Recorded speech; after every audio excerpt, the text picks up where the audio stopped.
All right, it's good to be with you, everyone. Yes, I am family with some people here, and it's good to be able to enter particularly into a very Korean family. And I think it actually works with my message a little bit because when I first actually engaged with, was dating Juliana, who's the sister of some people here, I remember particularly feeling a little bit insecure about entering into a Korean family. You know, there's Koreans, you're very ethnocentric, I gotta say. And so I'm coming into this big, high pride Korean family, and I remember myself thinking, I gotta hype myself up. You know, I gotta show that I'm worthy for this.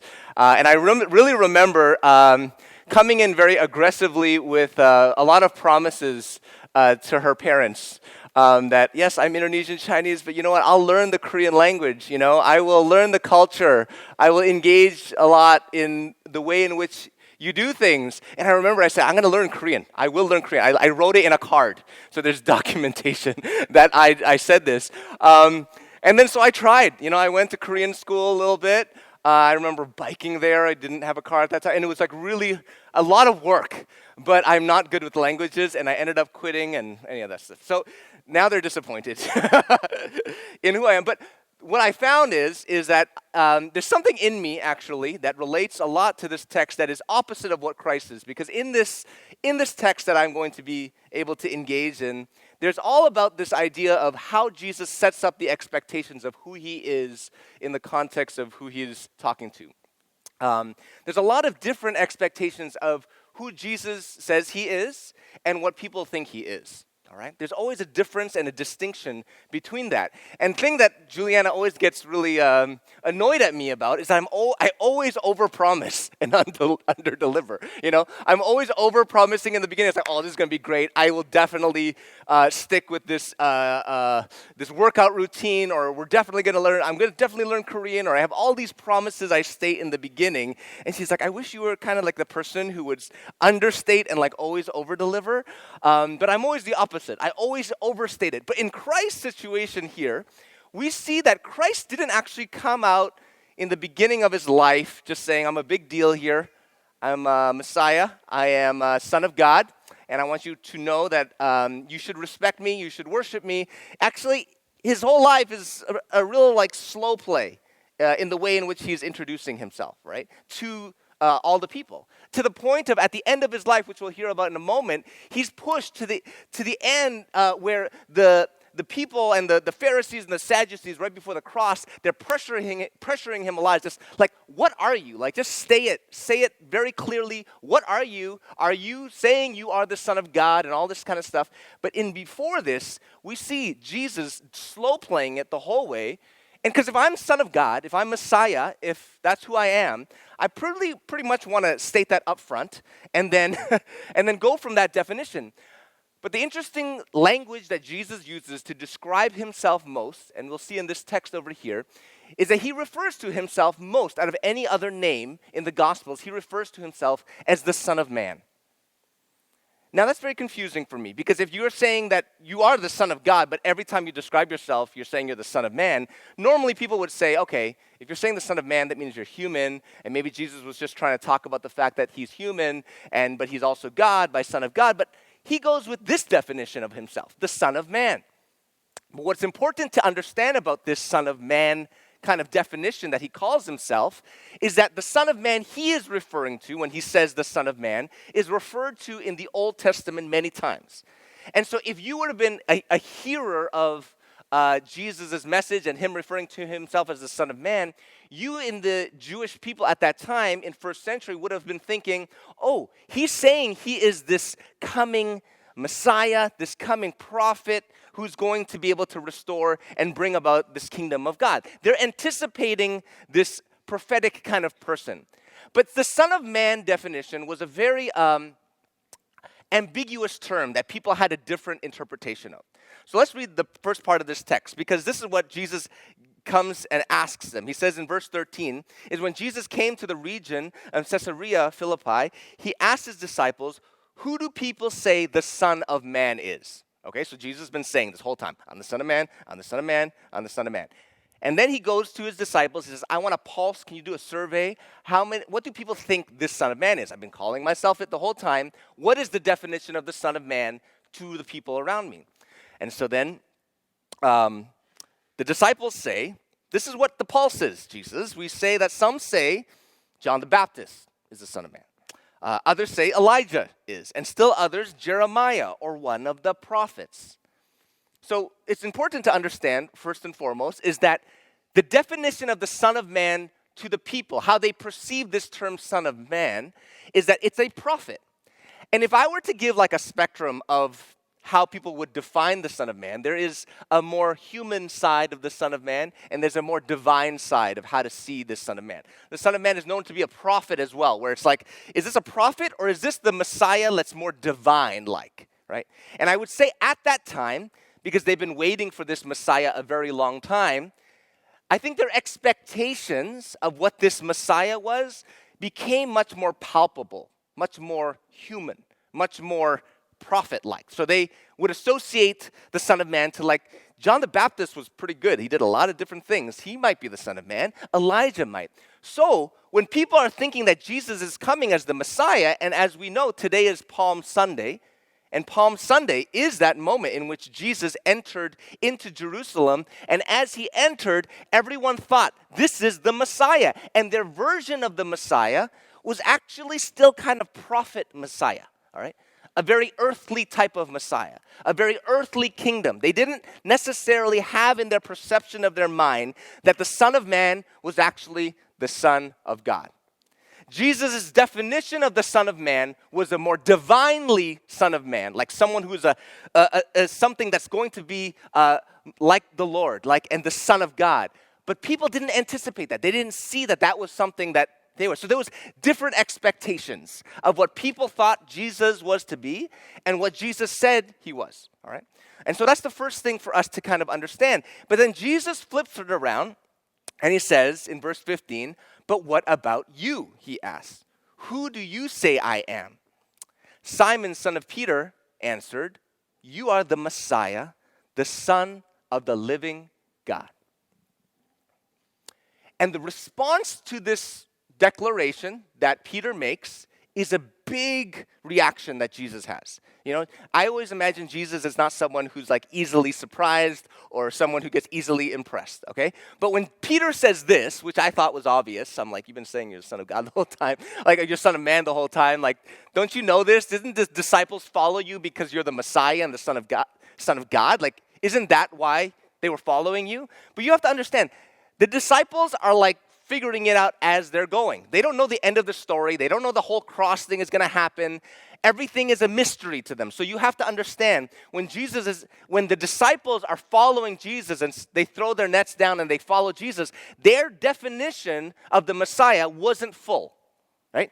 It wasn't in its fullest that we see today after death, resurrection, glory. They don't have that in their playbook. So they're slowly realizing like how magnificent Jesus is. They're like always blown away when they see another miracle, when they see like he's walking on water. And after he walks on water, for example, they went on their knees and they started to worship him because and they don't do that. You don't worship John the Baptist, right? You don't just worship a prophet. But as they're seeing all these miracles go up, eventually to like Lazarus, like raising from the dead, that climax is kind of them realizing this is no ordinary prophet. This is not the Son of Man version prophet that we thought it was. This is different. This is distinguished. So, when we get to this text, it's appropriate, and I think appropriate in Palm Sunday is because when we get to this text, we see a moment in the realization of not only Peter, by the way, it probably was representative of the disciples, is that they say in that moment, they say, you are the Son of God. Spectrum, Son of the very human side or very divine side of this spectrum. You see the disciples slowly getting a definition of God that is much more magnificent and significant than what people would have thought at that moment and what they thought in the beginning of their introduction to Jesus. Do you understand that? Okay. So their revelation of Jesus started to grow more and more. And what is the definition of the Son of Man that we look to? Well, what we look to, I'm going to see this. Yeah. Oh, no, that's wrong. Okay, there you go. Daniel 7. Daniel 7 is probably the version of the Son of Man that Jesus is referring to. When he says he is the Son of Man, he's probably referring to this text. Because this text, it says this. It says, in my vision at night, this is Daniel having a prophecy, and he's seeing this vision at night. I looked, and there before me was one like a son of man, coming with the clouds of heaven. He approached the Ancient of Days and was led into his presence. He was given authority, glory, and sovereign power. All nations and peoples of every language worshiped him. His dominion in an everlasting dominion that will not pass away, and his kingdom is one that will never be destroyed. I want you to know that this is the definition of Jesus as Son of Man. Why? Is because I think that the way in which we say Jesus is, or who we say Jesus is often defined and made into an image of our own. Right? We like Jesus. We think Jesus is white, for example, right? Sometimes. He's not white, if you want to know that. He's from the Middle East, so that's one thing. Some of us think that Jesus, drives a truck and listens to country music. That's the definition of Jesus. That's the version that we have created of him. Some of us think that Jesus is the hippie kind of social justice, doesn't wear shoes, and walks on and does the grounding outside and looks at the sun all the time. We think that that Buddha version of Jesus is the one we like. I'm a guy who really likes things to do with social justice and compassion ministry, reaching the poor. So when I hear the definition of Jesus that leans more to this justice kind of champion person, then I'm like, oh, that's my kind of Jesus. Right? When I read the Gospels, I lean into those texts a lot more about Jesus with the poor, even though Jesus is much more fuller than that. The definition of this. So when we say this line in verse 15, but who do you say I am? The question we need to ask ourselves, and the question that Peter had to think about, is what definition of Jesus do I use that I worship, that I translate to myself? And how much of that definition of Jesus, or in that case, the Son of Man, how much of it is like this kind of definition of Christ? And how much of the definition of Christ is based on your flavor, right?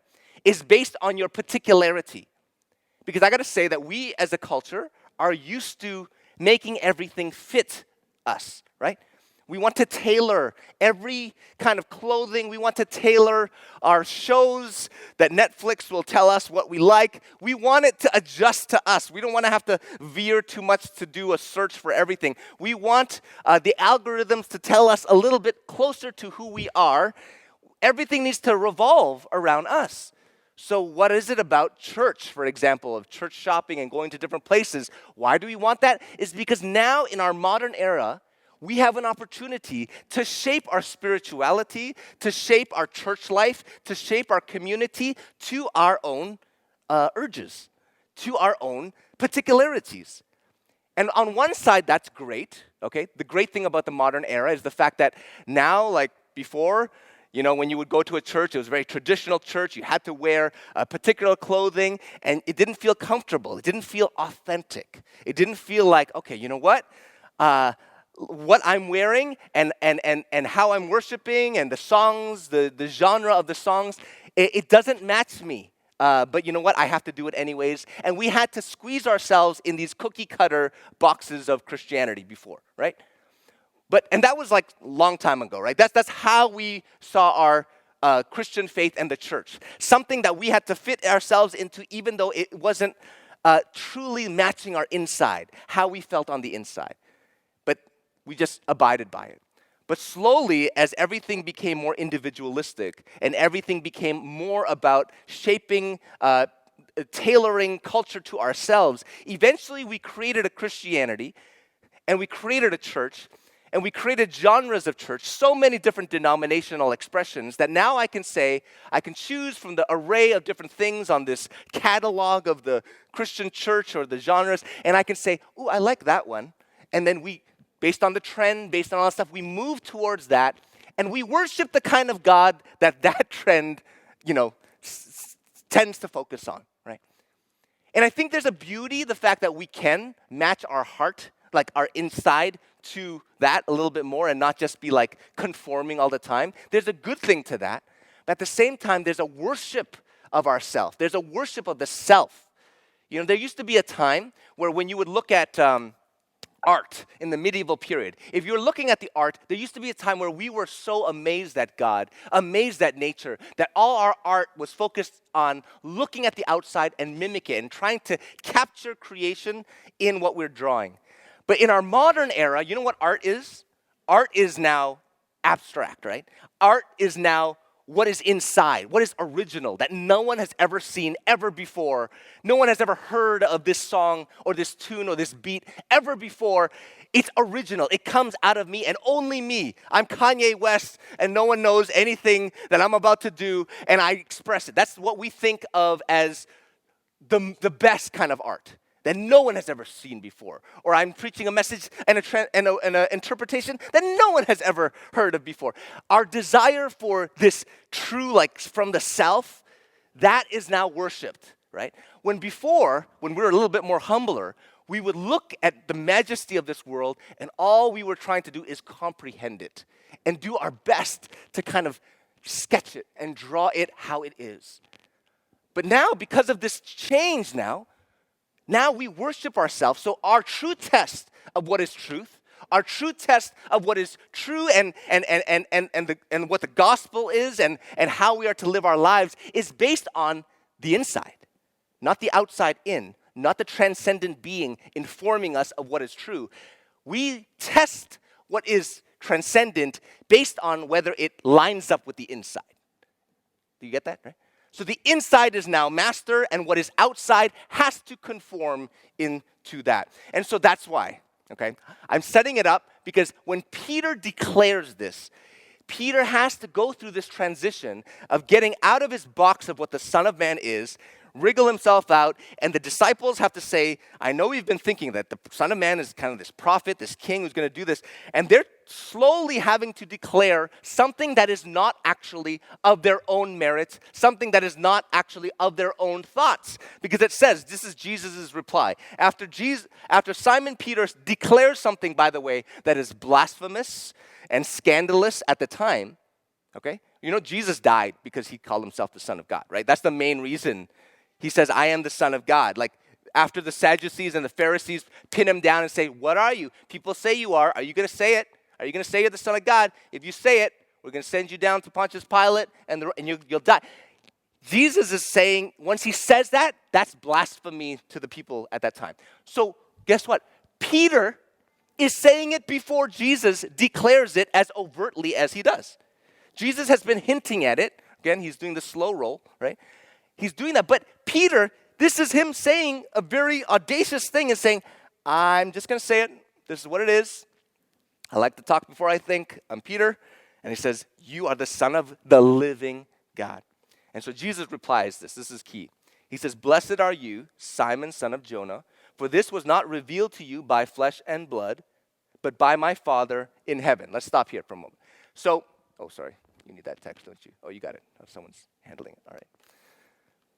Paul's at the helm over there. He said, if the sermon's not going well, he's going to put down my volume. He said that. So far, the volume seems fine. Okay, so he says this.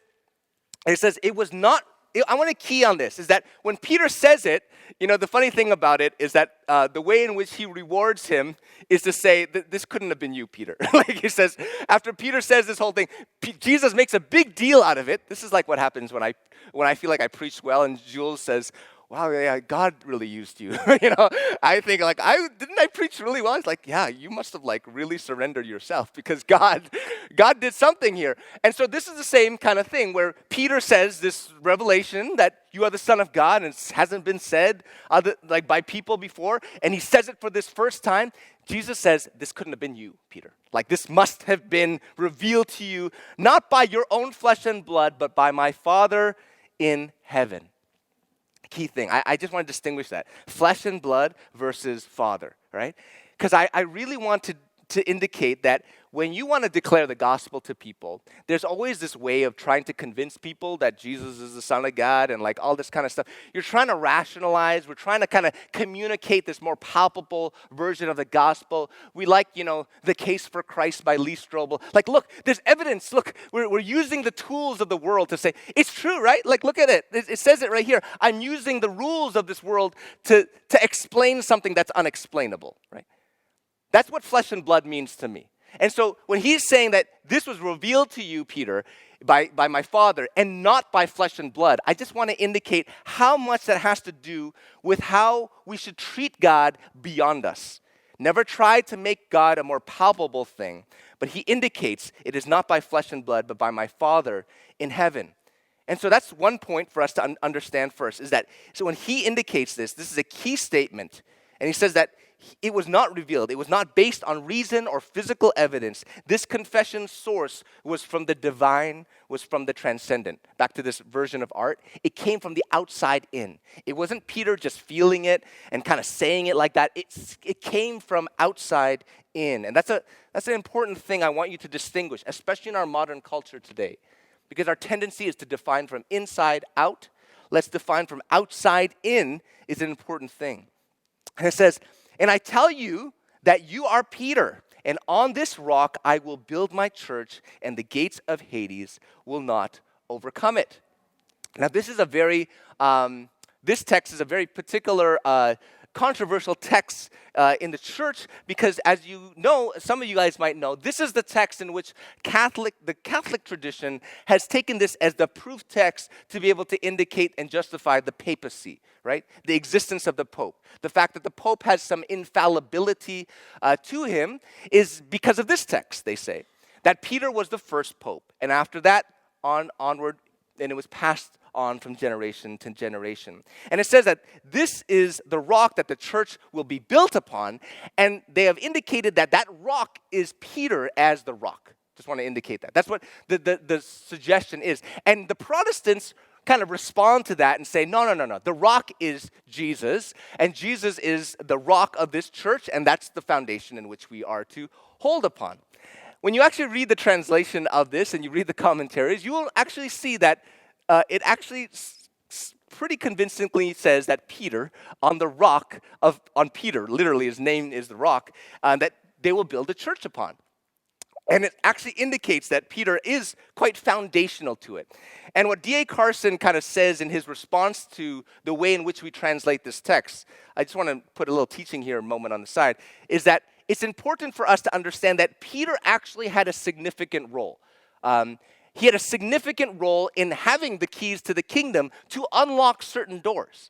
There's Peter, who actually was the one when Jesus came to and says, feed my sheep after he resurrected to heaven, before he ascended to heaven after the resurrection. We see Peter as the one who in the day of Pentecost, he's the one who proclaims the gospel. He's the one who puts it out there and declares it and sees the launch of the church in a way. We see Peter later on engage with Cornelius, one of the first Gentile believers, and opening the door, right, to the Gentile nations. Thank God, most of us here, Gentiles, opening that door to us. He was a key figure later on in Acts 15 in the Council of Jerusalem to kind of solidify the fact that people who are not Jews can be part of this body. So, I just want to indicate here in a teaching moment that Peter was significant.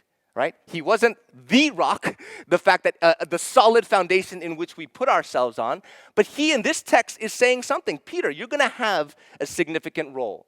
And as Protestants, we don't need to be reactionary necessarily to the elevated, different version of the authority that the Pope has.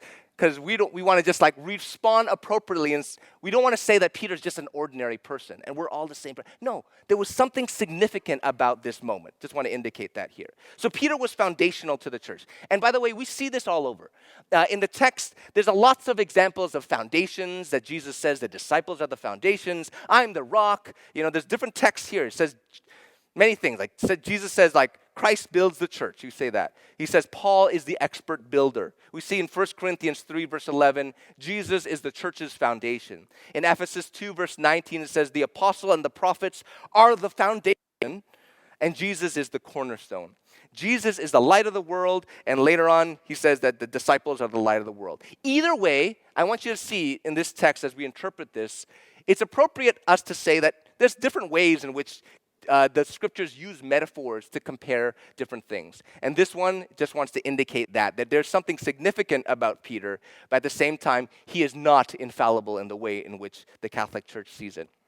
Okay, so as we move on to this text, we see finally, at the last part of this text, he says that, and if I tell you, Peter, that you on this rock I will build my church, and it says this part, which is key, it says, and the gates of Hades will not overcome it. And the gates of Hades will not overcome it. So first of all, what is the gates of Hades? The gates of Hades has to do with the gates of death. It's talking about the power of death, right? And if you understand back in first century, power of death is quite weighty. Like right now, we have technology and medicine that's able to prolong our life in ways that are significant, right? And so the power of death in our day, even though it is strong, the way in which we perceive it today, we have all these interventions to get in the way of that, to prolong it. At that time in particular, there's no example of overcoming death, right? That's why Lazarus' resurrection is so big, is because it was that moment in which death was overcome by the spoken word of Jesus and resurrecting from the dead. It's a huge statement for us to be able to see any kind of version of death that is not like significant at that time. So it says that the gates of Hades will not overcome it.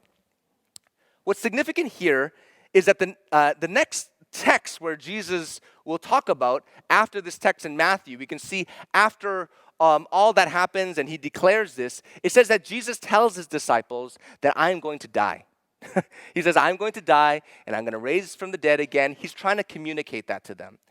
And I think it's important for us to see this because we need to understand that when their definition of Jesus changes and they see him as the Son of God, and they don't know that this cross is coming and all this kind of stuff, we have to understand that Jesus needed to give a hint of a message to the disciples to say that even though you're going to see death, like I'm going to die like a pretty brutal death. Like it's going to happen. I'm going to go on a cross and all this is going to happen. I want you to hold on to this truth. Like let it be a seed planted in you that no matter how overcoming this death will look, the flogging, the mocking, the put on the cross, the blood and all this kind of stuff, even through all of these things that look as deathly and as gates of Hades as you can see it, I want you to hold on to the truth that it will not overcome me. Right?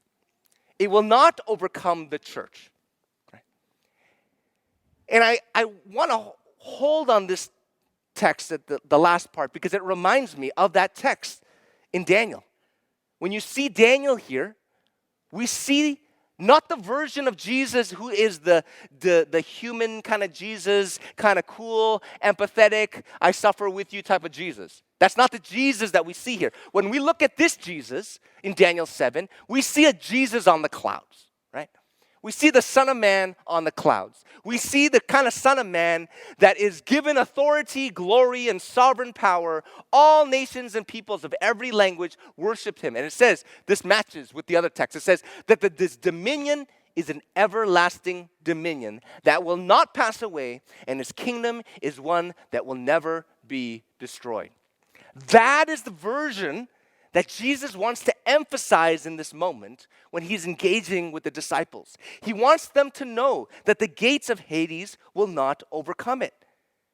And so for our context today, when we think about this text and we think about how overwhelming, I would say, in many conversations I have, in many places with different believers, the constant feeling I get in our current culture is that the feeling is that the church is being persecuted by all of these political sides, the economy, all of these other aspects of the way in which the church, the pop culture today is cornering us in all these different ways, and we're having less and less room to be able to be who we are. And the sense of persecution or that, I feel it all around. How many times have you been in a conversation recently? It's like, what's going to happen with our kids, in our schools and like how the world is just so bad, We think right now that our world is so bad and that in a way, the fear of the gates of Hades or the fear of death sometimes is overtaking the sense of power that comes with the gospel. And more importantly, when we see it, the power that actually Jesus declares and tells us that the church has. There is a power, even though it might not be seen as much, there is a power that and a confidence that we can hold that even though all these things visually might seem like it is attacking the church, and we look at how dire the situation. First of all, just a moment, if you're in the 1940s, you probably think that the gates of Hades is much more intense in the World War II, than it is currently today. But in today's society, no matter how, I'm not here to diminish the fact that the world is coming strong. There is a big push against the church in many ways that we can see coming at the body of Christ. We can say that. But let me tell you, once you define the gospel, or you see the intensity of the gospel be diminished at any point as a result of how overwhelming our culture is, you got it wrong way. We cannot look at the culture and let that be the lens in which we see the power of not only the gospel, because this text is talking about the church, the foundation of the church, all right? We know that the gospel is everlasting true, but this is talking about the foundation of the church. It will not be overcome, even though church buildings are being sold, right? Even though we see all these things happen, all those things, it will not overcome the church. The church's solid foundation. And it's up to us as believers to look through the lens of this strong foundation of the church that Peter has declared and look at our culture and put all of that weight and that intensity in perspective of this place that we can stand confidently upon. Amen? Right? This is the place we stand, and we look at that. We do not stand here and look at the church dying and saying, we're losing steam over here. Come on, we got to do more of this kind of stuff and look from this perspective, hoping that we can conjure up some steam in the church. No, there is all the steam it needs over here. Everything is here, already existing, that we can look upon and judge the world based on this place that we can stand firmly upon, right? Because let me tell you, when you function and when you do outreach or from a place of insecurity, it's ugly, okay? Every time you feel like you're the persecuted one and you're looking at stuff and you're insecure, every time I'm in a fight with my wife and I'm talking too loud, it's because I'm wrong, okay? It's because I'm not very confident about my position, right? But when you're confident in the foundation you're standing upon and you're standing there and you're looking upon, you stand with a little bit of calmness and you're not agitated in that way. So I think it's important as we leave from here that politicians cannot overcome the church. The economy and the way it is today, all the things about our kids not having homes in the future, all that stuff, all of those things cannot overcome the church. The devil himself cannot overcome the church. No gates of Hades, no death can overcome the church because Jesus has conquered death. And as you meditate, as I close, as we meditate upon Easter and the resurrection, I just want to say that resurrection is like the clincher, because that is the moment where the disciples, that slow play and that revelation, they're like, you're the Son of God. Oh my gosh, you're dying. Oh my goodness, you're alive again. Oh my goodness, you're ascending to heaven. All those things are like Daniel 7, Daniel 7, Daniel 7, just giving them a clearer definition of it. And we can grow very accustomed to this gospel message and this gospel story. I want you to tell you, it is revolutionary. For them, it was revolutionary. Don't let it fade in our perspective of it, because we believe in the Son of Man, who is not a mere 2.0 type of prophet, like a resurrected version of John the Baptist, but one that is coming with the clouds. He is the one who is given authority, glory, and sovereign power that all nations and peoples of every language will worship him. And his dominion is an everlasting dominion that will not pass away. And his kingdom is one that will never be destroyed. And that is the Lord that is on our side. Amen. Amen. Let's pray.